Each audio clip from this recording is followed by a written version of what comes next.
L-eskalazzjoni tal-konflitt bejn Iżrael u l-Ħamas fil-kumplament tar-reġjun m'għadix biss theddida, iżda realtà. Il-waqf mill-ġlied issa hu aktar kruċjali minn qatt qabel. Saħaq dan id-Deputat Prim Ministru Ministru għall-Affarijiet Barranin u Ewropew il-Kummerċ Ian Borch dwar iż-żieda allarmanti tal-vjolenza fil-Lvant Nofsani waqt li kien qed jindirizza dialogu tal-Kunsill tas-Sigurtà tal-Ġnus Magħquda mal-Lega tal-Istati Għarab.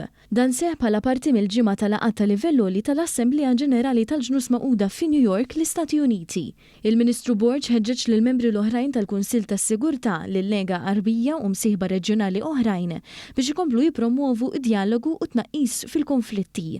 Id-Deputat Prim Ministru qal li Malta se tibqa' soda fl-appell tagħha għal realizzazzjoni kredibbli u riversibbli tas-soluzzjoni taż-żewġ stati bħala għan ewlieni tal-isforzi kollha li għaddejjin f'dan ir-rigward.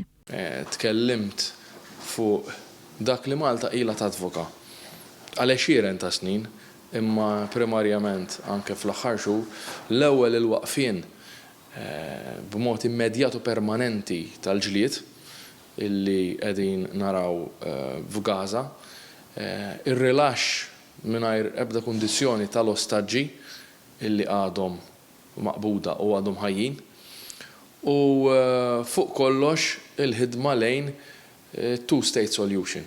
Matul l-aħħar jiem tal-Lunga 79 id-Deputat Prim Ministru kien fost il-mistednin tal-laqgħa tal-mexxejja fil-koalizzjoni għall-indirizzar tal-għoli fil-livell tal-baħar u t-teddida eżistenzjali tiegħu waqt li parteċipa fil-laqgħa annwali tan-Netwerk Ministerjali Informali dwar il-Qorti Kriminali Internazzjonali. L-hekk deskritta ġimgħa tal-livell għoli tal-Lunga 79 rati diplomatiċi ta' pajjiżna jieħdu sehem f'aktar minn 90 avveniment u laqgħat ta' livell għoli u 27 laqgħa bilaterali ma' pajjiżi differenti, mifruxin fuq 4 kontinenti kif ukoll laqgħat ma' organizzazzjonijiet internazzjonali.